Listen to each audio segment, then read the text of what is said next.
I've had a very strange list slid over my desk today about movies that lie to you. Well, I hear you say, Jules, what culture has covered this multiple times? What's new, pussycat? Well, I say politely in return, please put down my Warhammer figures, they're very expensive. And also, well, these are films that lie to you before you've even seen them through their titles alone. Yes, it's a strange list, and I'm sure now a lot of you will be making charming comments like, slow news day, eh? But let's try and have some fun, shall we? Because I'm Jules, this is What Culture, and these are 15 movie titles that blatantly lie to you. And just as a little warning to you all, spoilers are incoming, so there we go, just you've been warned. Number 15, Tangled.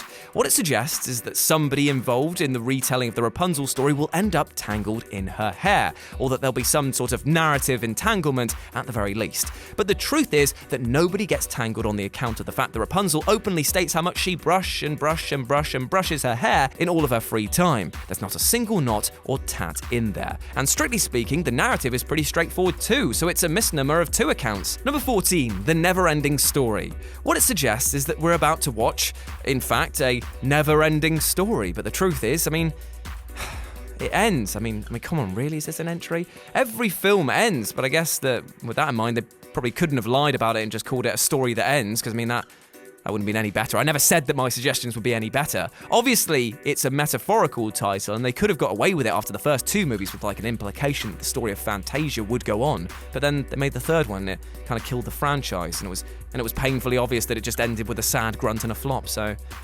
yeah. Number 13, this film is not yet rated. What it suggests is that this film is not yet rated. Pretty simple stuff, actually.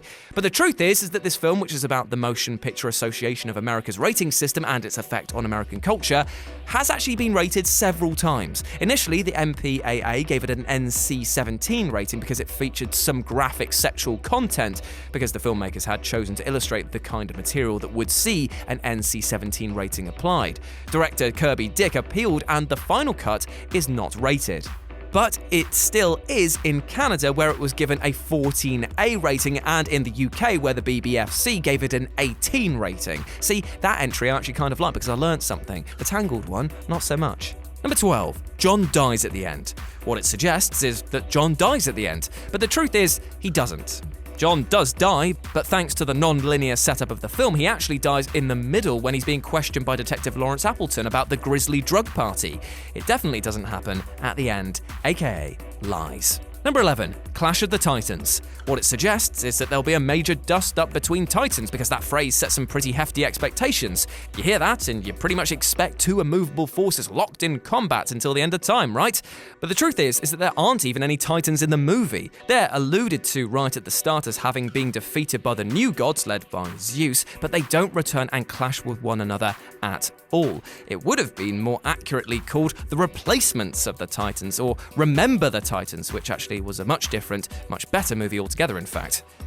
Moving on. Number 10, Freddy's Dead, The Final Nightmare. What it suggests is that Freddy Krueger is dead, and that this time it's forever, and there won't be any more stories in which he terrorizes victims from their nightmares, and therefore it'll be quite a boring film, to be honest. But the truth is, he actually is dead, isn't he? Well, he's technically been dead for ages. However, the inference of the title that he's dead and won't be coming back is the actual problem.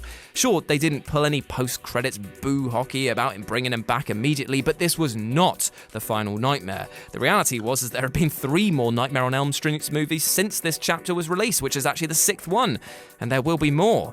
Jeez. Number 9, Pirates of the Caribbean, The Curse of the Black Pearl. What it suggests is that the film will centre on a curse attached to the Black Pearl, the titular ship that Captain Jack Sparrow used to be the captain of, and which now currently sits under the command of Barbossa. But the truth is while there is a curse in The Curse of the Black Pearl, it's not the Black Pearl itself that is cursed. The curse is actually on the crew, and as a result of them stealing their cursed treasure. Jesus Christ, how pedantic is this? But yes, technically, if they were to leave the ship would not be cursed, they would. It would still just be a ship. Number 8, Three Kings. What it suggests? Well, this is clearly a riff on the Three Kings legend from the Bible, but it would have been pretty safe to assume that it was going to involve 3 central characters with some sort of link to precious treasures or gifts, right? Well, in truth, while the inference of precious things was spot on, since this is a movie about treasure after all, the big problem with this title is that it ignores the fact that there are 4 main characters.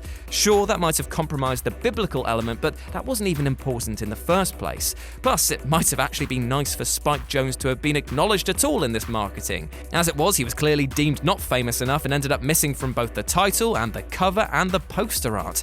Bit harsh, particularly since he ends up being killed off anyway. Number 7, Across the Pacific. What it suggests is that something happens involving something crossing the Pacific in the broadest sense possible. Given that it was marketed as a war movie, you'd think that it would have something to do with a Pacific battle. But in truth, nothing happens involving the Pacific. It never even gets glimpsed at in the film and nobody crosses it. In this case, though, the title was never intended to be a lie. The film was initially Pacific-focused as it was supposed to involve a Japanese plot to bomb Pearl Harbor. Unfortunately, life imitated planned art, and when the real bombing of Pearl Harbor happened, Warner Bros. Changed the film, rewriting it to be about an attack on Panama, which is in the Caribbean, not the Pacific. For some reason, though, the title simply wasn't changed. Number 6, The Lone Ranger. What it suggests is that the titular hero operates alone, ranges alone too, more specifically. The truth, though, he does nothing of the sort. He spends pretty much all of his time with sidekick Tonto, and he's hardly alone at all. Even when he dies at the start, he does so in the company of a gang of riders. Also, strictly speaking, he's not actually a ranger. He's a lawyer who is deputized and then becomes a spirit walker. So really, this film should have been called The Companioned Spirit Walker, but that's much less catchy, isn't it? But then again, Disney didn't know how to market it anyway, so who even cares? In fact, the name is actually the subject of a joke in Brendan Fraser's rock movie Airheads, in which his band with 3 members is called the Lone Rangers, and then somebody points out that the name should be the Three Rangers. So what goes around comes around, I guess. Number 5, Abbott and Costello meet the killer Boris Karloff. What it suggests is that the comedy duo Abbott and Costello meet Boris Karloff, who is a killer. Well, that's kind of half right because the pair do meet Boris Karloff, but the other key part of the title is wrong. The plot here involves a mysterious killer in a hotel who the pair believe could well be the evil Swami as played by Boris Karloff. He's definitely evil since he and the other accused hotel guests attempt to frame Costello's Freddy for the murders, but their plan fails. It actually turns out that Karloff's character isn't the killer at all, and that it's actually the hotel manager played by Alan Mowbray, which would have probably been a far more difficult movie to market. Incidentally, they actually lied again in the title of Abbott and Costello Go to Mars, in which Abbott and Costello actually go to Venus. Number 4, Book of Shadows, Blair Witch 2. When you stick any title prefix or suffix on a sequel, you're basically supposed to be setting out the key thrust of it. The Lost World Jurassic Park, for instance, was about the lost world of Ela Sorna, and Pirates of the Caribbean movies pretty much all set out their stories after the colon. So this Blair Witch sequel seemed to be suggesting that the story would center on a mythical Book of Shadows. But in truth, in this sequel, there are precisely 0 mentions of any Book of Shadows. There are Wiccans involved and witches and stuff, but it seems like the film was basically trying to capitalize on the success of Charmed by borrowing a key element and then never referring to it again. Sure, you could claim that the book the heroes are researching could have been called that, but if that was the case, they probably should have at least bloody mentioned it once. Number 3, The Karate Kid. What it suggests in this remake of the beloved 1980s classic is there is a kid and he's gonna be taught karate, just as he was in the original by the charming, enigmatic Mr. Miyagi. But in truth, and this is perhaps a harmless lie, there is no karate in The Karate Kid. There is a kid and Mr. Miyagi, even though he's called Mr. Han here, perhaps to draw a distinction between Jackie Chan's new version, but the film instead focuses on Jaden Smith's kid learning kung fu, which is definitely not karate and comes from an entirely different country.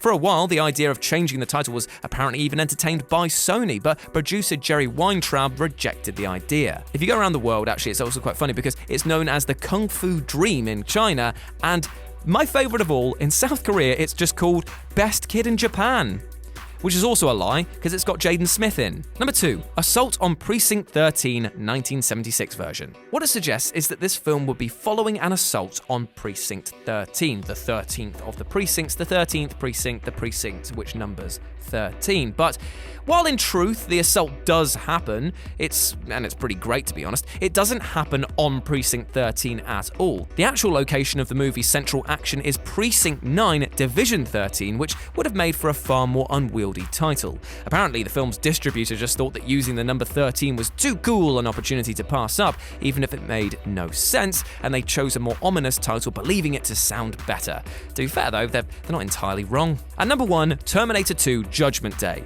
Now what this suggests is that the second Terminator movie would be focused on Judgment Day, the day when the machines rose and took over and everything went to Terminator-shaped hell.